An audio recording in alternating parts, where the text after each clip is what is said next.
1500 രൂപയ്ക്ക് വാങ്ങാൻ പറ്റിയ അത്യാവശ്യം ഫീച്ചർ ലോഡറായിട്ട് വരുന്ന നല്ല ക്വാളിറ്റി ഓഫർ ചെയ്യുന്ന ഒരു സ്മാർട്ട് സെക്യൂരിറ്റി ക്യാമറ അല്ലെങ്കിൽ ഒരു സ്റ്റാൻഡ് അലോൺ CCTV ആണ് TP-Linkന്റെ ടാപ്പോ C200 എന്ന് പറയുന്നത്. 1500 രൂപയ്ക്കാണ് ഞാൻ ഈ ഒരു പ്രോഡക്റ്റ് ആമസോണിൽ നിന്ന് വാങ്ങിയത്. ഇന്നത്തെ ഈ വീഡിയോയിൽ നമ്മൾ ഈ ഒരു പ്രോഡക്റ്റിന്റെ ഒരു ക്വിക്ക് റിവ്യൂ ആണ് നോക്കുന്നത്. സോ നമുക്ക് നേരെ വീഡിയോയിലേക്ക് പോകാം. അൺബോക്സ് ചെയ്യുമ്പോൾ നമുക്ക് ആദ്യം തന്നെ കാണാൻ പറ്റുന്നത് കുറച്ച് പേപ്പർ വർക്ക്സ് ആണ്. അതിനുശേഷം നമ്മുടെ ക്യാമറ കാണാം.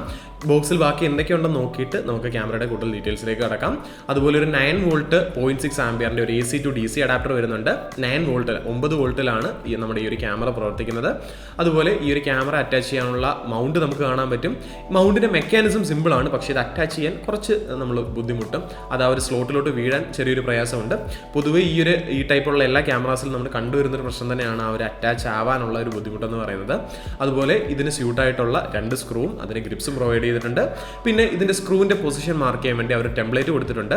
അപ്പോൾ ഈ ഒരു ടെംപ്ലേറ്റ് നിങ്ങൾക്ക് എവിടെയാണോ ക്യാമറ ഫിക്സ് ചെയ്യേണ്ടത് അവിടെ ഈ ഒരു ടെംപ്ലേറ്റ് ഒട്ടിച്ച ശേഷം 6mm ഒരു ഡ്രിൽ ബിറ്റ് വെച്ചിട്ട് ഹോൾ ഇട്ട് കഴിഞ്ഞാൽ ഈ ക്യാമറയുടെ കൂടെ കിട്ടുന്ന ആ ഒരു സ്ക്രൂവും ഗ്രിപ്പും യൂസ് ചെയ്തിട്ട് നിങ്ങൾക്ക് ഈ ഒരു ക്യാമറ അറ്റാച്ച് ചെയ്യാൻ സാധിക്കും. ക്യാമറയിലേക്ക് വരുമ്പോൾ നമ്മൾ പൊതുവെ കാണുന്ന സ്മാർട്ട് സെക്യൂരിറ്റി ക്യാമറകളുടെ ഏകദേശം ഒരു ഫോം ഫാക്ടറൊക്കെയാണ് വരുന്നത്. പക്ഷേ കമ്പാരിറ്റീവ്ലി ബാക്കിയുള്ള ബ്രാൻഡുകളുടെ ക്യാമറാസ് വെച്ച് നോക്കുമ്പോൾ കുറച്ചൊരു കോമ്പാക്ട് ക്യാമറ ആയിട്ട് എനിക്ക് ഫീൽ ചെയ്യുന്നുണ്ട്. ഒരു ഡോമും താഴെ ഒരു ബേസും എന്നുള്ള രീതിയിലാണ് ഇതിൻ്റെ ഒരു ബേസിക് സ്ട്രക്ചർ വരുന്നത്. മുന്നിലായിട്ട് നമുക്ക് ആ ഒരു 2 മെഗാപിക്സലിന്റെ ക്യാമറ കാണാം. അവിടെ ഒരു മൈക്കും കൊടുത്തിട്ടുണ്ട്. പിന്നെ ആ ഒരു ഹെഡ് ഒന്ന് ടിൽറ്റ് ചെയ്ത് കഴിഞ്ഞാൽ നമുക്ക് റീസെറ്റ് ബട്ടണും SD കാർഡ് ഇടാനുള്ള സ്ലോട്ടും കാണാം. അതുപോലെ ക്യാമറയുടെ ബാക്ക് സൈഡിലോട്ട് വരുമ്പോൾ ഒരു സ്പീക്കറും പ്രൊവൈഡ് ചെയ്തിട്ടുണ്ട്. ഈ ഒരു പോർഷനിലായിട്ടാണ് ഇതിന്റെ ആ ഒരു DC ജാക്ക് വരുന്നത്. ഇവിടേക്കാണ് നമ്മൾ ആ ഒരു 9 വോൾട്ടിന്റെ അഡാപ്റ്റർ പ്ലഗ് ഇൻ ചെയ്യേണ്ടത്. ക്യാമറയുടെ ക്വാളിറ്റി ഒക്കെ ഓക്കെയാണ്. അത്യാവശ്യം നല്ല പ്ലാസ്റ്റിക് കൊണ്ടൊക്കെയാണ് ബിൽഡ് ചെയ്തിരിക്കുന്നത്. പിന്നെ പൊതുവെ ഈ തരത്തിലുള്ള ക്യാമറാസ് എല്ലാം ഈ വൈറ്റ് കളറാണ് വരുന്നത്. അപ്പം ലോങ് ടേമിൽ ഈ വൈറ്റ് കളറിൽ ചെറിയൊരു ഫെയ്ഡിങ്ങും അഴുക്കും ഒക്കെ ആവാനുള്ള സാധ്യതയുണ്ടെന്നുള്ളത് എടുത്തു പറയേണ്ട ഒരു ഫാക്ടർ തന്നെയാണ്. ഈ ഒരു പർട്ടിക്കുലർ ക്യാമറ തന്നെ നമ്മൾ വാങ്ങാനുണ്ടായ കാരണം എന്ന് പറയുന്നത് ഇതിൽ പാനും ടിൽറ്റും നമുക്ക് മോട്ടറൈസ്ഡ് ആണ് വരുന്നത്. അതുപോലെ തന്നെ ഒബ്ജക്ട് ട്രാക്കിംഗ് വരുന്നുണ്ട്.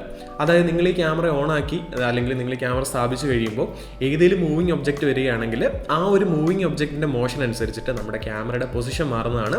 സോ നിങ്ങളുടെ വീട്ടിൽ ആരെങ്കിലും വരികയാണെങ്കിൽ അവരെ കംപ്ലീറ്റ് ഈ ഒരു ക്യാമറ ഫോളോ ചെയ്യുക എന്നുള്ളത് ഇതിൻ്റെ ഒരു അഡ്വാൻറ്റേജ് ആണ്. ഈ ഒരു ഫീച്ചർ ഉണ്ടായതുകൊണ്ടാണ് ഈ ഒരു പർട്ടിക്കുലർ ക്യാമറ നമ്മൾ നോക്കി വാങ്ങിച്ചത്. അപ്പോൾ 1200 രൂപയ്ക്ക് 1300 രൂപയ്ക്കൊക്കെ വേറെ ക്യാമറാസ് അവൈലബിൾ ആണ്. മോഷൻ ട്രാക്കിംഗ് ഈ ഒരു ക്യാമറയിൽ അത്യാവശ്യം നല്ലതാണെന്ന് അറിഞ്ഞതുകൊണ്ടാണ് നമ്മൾ C200 വാങ്ങിയത്. ഞാൻ നേരത്തെ പറഞ്ഞതുപോലെ ഇത് ഫുൾ HD സപ്പോർട്ട് ചെയ്യുന്ന ക്യാമറയാണ്. അത്യാവശ്യം നല്ല ക്വാളിറ്റിയിലാണ് വീഡിയോസ് റെക്കോർഡ് ആവുന്നത്. പക്ഷേ എനിക്ക് തോന്നുന്നു 1080p ആവശ്യമില്ല. 720p അല്ലെങ്കിൽ HD റെസൊല്യൂഷനിലാണെങ്കിലും നമുക്ക് നോർമൽ CCTVയുടെ എല്ലാ പർപ്പസും ഇതിൽ നടന്നു പോകുന്നുണ്ട്. നമുക്കിതിൽ 512 GB വരെയുള്ള SD കാർഡുകൾ ഇടാൻ പറ്റും. അപ്പോൾ നമ്മൾ ഇതിൽ കാണുന്ന വിഷ്വൽസ് എല്ലാം ഈ ഒരു SD കാർഡിലായിരിക്കും സേവ് ആവുന്നത്. വൈഫൈയിൽ കണക്റ്റഡ് ആണെങ്കിൽ നമ്മൾ കണക്ട് ചെയ്തിരിക്കുന്ന ഫോണിൽ വിഷ്വൽസ് കാണാം. അതുപോലെ നിങ്ങൾക്ക് ഒരു സബ്സ്ക്രിപ്ഷൻ എടുത്തു കഴിഞ്ഞാൽ മാസം 320 രൂപ എടുത്തു കഴിഞ്ഞാൽ ഒരു ക്യാമറയ്ക്ക് വേണ്ടിയുള്ള ക്ലൗഡ് ഫെസിലിറ്റി TP-Link തന്നെ പ്രൊവൈഡ് ചെയ്യുന്നുണ്ട്. അങ്ങനെയാണെങ്കിൽ നിങ്ങൾക്ക് ക്ലൗഡ് സ്റ്റോറേജ്, അതായത് ക്യാമറയിൽ കാണുന്ന എല്ലാ വിഷ്വൽസും ക്ലൗഡിൽ സേവ് ആയിക്കോളും. നിങ്ങൾക്ക് വേണ്ടപ്പം റീയൂസ് ചെയ്യാവുന്നതാണ്. മറിച്ച് ഈ പറഞ്ഞ പോലെ മെമ്മറി കാർഡിലാണ് കംപ്ലീറ്റ്ലി സേവ് ചെയ്യുന്നതെങ്കിൽ അല്ലെങ്കിൽ മെമ്മറി കാർഡ് എടുത്തുകൊണ്ട് പോവുക അല്ലെങ്കിൽ ക്യാമറ എടുത്തുകൊണ്ട് പോവുകയാണെങ്കിൽ നമുക്ക് വിഷ്വൽസ് കംപ്ലീറ്റ്ലി മിസ്സായി പോകും. ഈ പറഞ്ഞ പോലെ സെക്യൂരിറ്റി ഒരു പ്രൈമറി കൺസേൺ ആണ്. നിങ്ങൾക്ക് full visuals up to date വേണമെങ്കിൽ ക്ലൗഡ് പർച്ചേസ് ചെയ്യുന്നതാണ് ഏറ്റവും ബെറ്റർ. ഈ ഒരു ക്യാമറയിൽ നമുക്ക് ലൂപ്പ് റെക്കോർഡിംഗ് ആണ് വരുന്നത്. ലൂപ്പ് റെക്കോർഡിംഗ് എന്ന് പറയുമ്പോൾ നിങ്ങളിപ്പോൾ ഒരു 64 GB 64 GB മെമ്മറി കാർഡാണ് ഇട്ടതെങ്കിൽ ഈ 64 GB ഫിൽ ആവുന്ന ടൈമിൽ നമ്മൾ ആദ്യം ഷൂട്ട് ചെയ്ത വിഷ്വൽസ് ഓട്ടോമാറ്റിക്കലി ഡിലീറ്റ് ആയിട്ട് പുതിയ വിഷ്വൽസ് ഇങ്ങനെ ലൂപ്പായിട്ട് റെക്കോർഡ് ചെയ്ത് വരും. സോ ഒരു പർട്ടിക്കുലർ ടൈം പീരീഡ് കഴിയുമ്പോൾ നമ്മൾ പഴയ വിഷ്വൽസ് എല്ലാം ലോസ് ആവുന്നതായിരിക്കും. അപ്പോൾ നിങ്ങൾക്ക് ഒരുപാട് നാളത്തെ വിഷ്വൽസ് വേണമെങ്കിൽ ഈ പറഞ്ഞതുപോലെ കപ്പാസിറ്റി കൂടിയ അല്ലെങ്കിൽ സ്റ്റോറേജ് കപ്പാസിറ്റി കൂടിയ ഒരു SD കാർഡ് തന്നെ യൂസ് ചെയ്യാം. പൊതുവെ ക്ലാസ് 10 മെമ്മറി കാർഡ്സ് കിട്ടുകയാണെങ്കിൽ അത്രയും നല്ലതായിരിക്കും. കാര്യം ഇതിങ്ങനെ കണ്ടിന്യൂസ് റെക്കോർഡ് ആവുന്നത് കൊണ്ട് റീഡ് ആൻഡ് റൈറ്റ് സ്പീഡ് അത്യാവശ്യം നല്ല രീതിയിൽ വേണം. കറപ്റ്റും ആവാത്ത SD കാർഡുകൾ നമുക്ക് വേണം. എൻ്റെ ഒരു സെൻസിബിൾ സജഷൻ എന്ന് പറയുന്നത് നിങ്ങൾ മാക്സിമം ഒരു 128 GB അല്ലെങ്കിൽ മിനിമം 64 GB എങ്കിലും ഒരു ക്ലാസ് 10 മെമ്മറി കാർഡ് വാങ്ങിക്കുക. അതുപോലെ ഇതൊരു സ്മാർട്ട് സെക്യൂരിറ്റി ക്യാമറ ആയതുകൊണ്ട് തന്നെ നമുക്ക് നമ്മുടെ IoTയിൽ അല്ലെങ്കിൽ നിങ്ങൾ ഓട്ടോമേഷനൊക്കെ ചെയ്യുന്നവരാണെങ്കിൽ നമുക്ക് ആമസോൺ അലക്സ വഴിയോ അല്ലെങ്കിൽ ഗൂഗിൾ ഹോം വഴിയോ ഈ ഒരു ക്യാമറ പെയർ ചെയ്യാവുന്നതാണ്. പിന്നെ ഇതിലൊരു സ്പെഷ്യൽ ഫീച്ചറായിട്ട് ബേബി ക്രൈ ഡിറ്റക്ഷൻ എന്ന് പറഞ്ഞൊരു ഫീച്ചർ, അതായത് നിങ്ങൾ കൊച്ചു കുഞ്ഞുങ്ങളൊക്കെ ഉള്ളവരാണെങ്കിൽ അവരെ മോണിറ്റർ ചെയ്യാൻ വേണ്ടി ഈ ഒരു ക്യാമറ വെക്കാമെന്നാണ് പറയുന്നത്. അപ്പോൾ കുഞ്ഞ് കരയുന്ന സമയത്ത് നമുക്ക് ഫോണിലൊരു നോട്ടിഫിക്കേഷൻ വരും. അതുപോലെ തന്നെ ഇതിൻ്റെ നോട്ടിഫിക്കേഷൻ ഓൺ ആക്കിയിടുകയാണെങ്കിൽ എപ്പോൾ മൂവ്മെൻറ്റ് വന്നു കഴിഞ്ഞാലും നിങ്ങളുടെ ഫോണിലോട്ട് നോട്ടിഫിക്കേഷൻ വരുന്നതായിരിക്കും. ഒരു രീതിയിൽ നോക്കിയാൽ നല്ലതും ഒരു രീതിയിൽ നോക്കിയാൽ ദോഷവുമാണ് ആ ഒരു ഫീച്ചർ. കാര്യം ആര് നടന്നു പോയി കഴിഞ്ഞാലും ചറവറ ഫോണിൽ നോട്ടിഫിക്കേഷൻ വന്നുകൊണ്ടേയിരിക്കും. അപ്പോൾ പൊതുവേ നമ്മൾ നോട്ടിഫിക്കേഷൻ ഓഫ് ചെയ്തിടാറായിരിക്കും പതിവ്.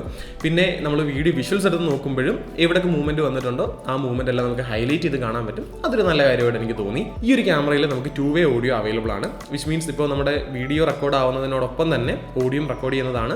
അപ്പോൾ ഇപ്പോൾ ഒരാൾ നമ്മുടെ വീട്ടിൽ വന്ന് നിൽക്കുകയാണ്, അയാളോട് സംസാരിക്കണമെങ്കിൽ നിങ്ങളുടെ ക്യാമറ വൈഫൈയിൽ കണക്റ്റഡ് ആണ്, നിങ്ങളുടെ ഫോണിൽ ഇൻ്റർനെറ്റ് ഉണ്ടെങ്കിൽ നിങ്ങൾക്ക് ഫോൺ ത്രൂ അയാളോട്ട് കമ്മ്യൂണിക്കേറ്റ് ചെയ്യാം. നമ്മൾ പറയുന്നത് ഈ ക്യാമറയുടെ ബാക്ക് സൈഡിലുള്ള സ്പീക്കർ വഴി അദ്ദേഹത്തിന് കേൾക്കാൻ പറ്റും. അദ്ദേഹം പറയുന്നത് ഈ ഒരു ഫ്രണ്ടിലുള്ള മൈക്ക് ത്രൂ നമുക്കും നമ്മുടെ ഫോണിലൂടെ റിസീവ് ചെയ്യാവുന്നതാണ്. അപ്പോൾ അതൊരു അത്യാവശ്യം നല്ലൊരു ഫീച്ചറാണ്. ഇപ്പോൾ വീട്ടിലൊരാൾ ഇപ്പോൾ ഒരു കല്യാണം വിളിക്കാൻ വന്നു, മറ്റൊരു ആവശ്യത്തിന് വന്നു കഴിഞ്ഞാൽ പുള്ളിയായിട്ട് കമ്മ്യൂണിക്കേറ്റ് ചെയ്യാൻ അത്യാവശ്യം ഡീസൻ്റ് ആയിട്ടൊരു സൗണ്ട് ക്വാളിറ്റി ഒക്കെ ഈ ഒരു ക്യാമറ പ്രൊവൈഡ് ചെയ്യുന്നുണ്ട്. വിൻഡി സിറ്റുവേഷൻസിൽ കുറച്ച് ബുദ്ധിമുട്ടായിരിക്കും, പക്ഷേ അല്ലാത്ത കണ്ടീഷൻസിൽ നമ്മൾ ക്യാമറ അധികം ദൂരം ഈ പറയുന്ന പോലെ ഒരു പരിധിയിൽ കൂടുതൽ ഹൈറ്റിലല്ല ഇരിക്കുന്നതെന്നുണ്ടെങ്കിൽ ഇവരുമായിട്ടുള്ള കമ്മ്യൂണിക്കേഷൻ അത്യാവശ്യം നമുക്ക് പ്രോപ്പറായിട്ട് തന്നെ ചെയ്യാൻ സാധിക്കുന്നുണ്ട്.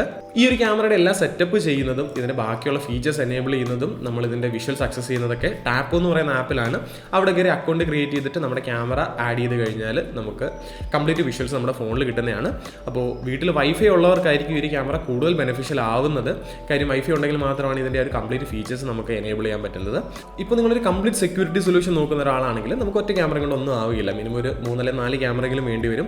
അത്തരത്തിൽ നിങ്ങൾ ഈ ഒരു സെയിം ക്യാമറ 4 വാങ്ങുകയാണെങ്കിൽ അത് നിങ്ങൾക്ക് ഈ ഒരു ഒറ്റ ആപ്പ് ത്രൂ നിങ്ങൾക്ക് കൺട്രോൾ ചെയ്യാവുന്നതാണ്. ഈ ഒരു ക്യാമറയുടെ അല്ലെങ്കിൽ ഇത്തരത്തിലുള്ള ക്യാമറകളുടെ ഒരു ഇംപ്രാക്ടിക്കൽ സൈഡ് എന്ന് പറയുന്നത് നമുക്കൊരു നോർമൽ CCTV ചെയ്യുന്ന കംപ്ലീറ്റ് പർപ്പസ് ഈ ഒരു ക്യാമറ കൊണ്ട് ചെയ്യാൻ സാധിക്കില്ല. ഉദാഹരണത്തിന് നിങ്ങളിപ്പോൾ ഒരു ഷോപ്പ് അല്ലെങ്കിൽ ഒരു സ്ഥാപനം റൺ ചെയ്യുന്ന ഒരാളാണ്, അവിടുത്തെ സെക്യൂരിറ്റിക്ക് വേണ്ടിയാണ് നിങ്ങൾ ഈ ഒരു ക്യാമറ വെച്ചതെന്നുണ്ടെങ്കിൽ ചില രീതികളിൽ ബുദ്ധിമുട്ട് വരാം. കാര്യം ഈ പറഞ്ഞതുപോലെ നമ്മൾ നോർമൽ ഇപ്പോൾ ഹിക്വിഷൻ്റെ ഒരു CCTV ആണ് വെക്കുന്നതെങ്കിൽ കംപ്ലീറ്റ് വിഷ്വൽസ് നമ്മുടെ സ്ഥാപനത്തിൻ്റെ അകത്തായിരിക്കും ഇരിക്കുന്നത്. അതായത് ആ റെക്കോർഡ് ആവുന്ന ഹാർഡ് ഡിസ്ക് നമ്മുടെ കൈവശമായിരിക്കും ഉള്ളത്.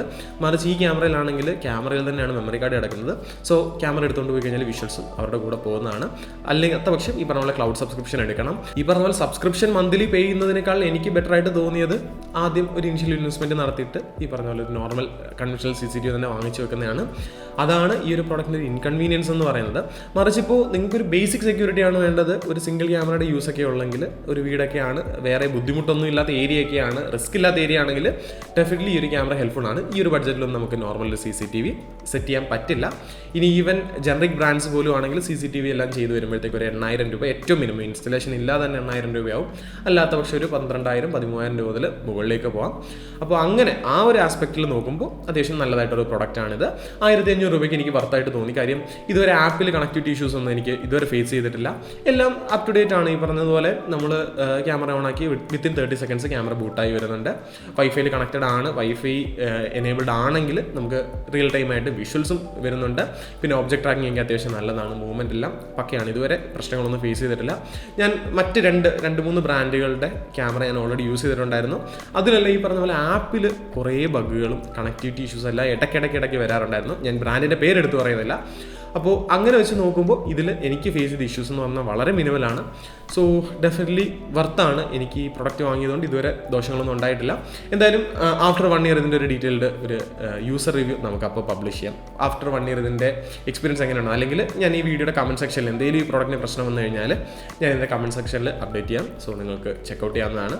പ്രശ്നമൊന്നുമില്ല, 1 മാസം കഴിഞ്ഞിട്ട് ഇഷ്യൂസ് ഒന്നും ഇല്ലെങ്കിൽ ഞാൻ അതും പിൻ ചെയ്തിട്ടേക്കാം.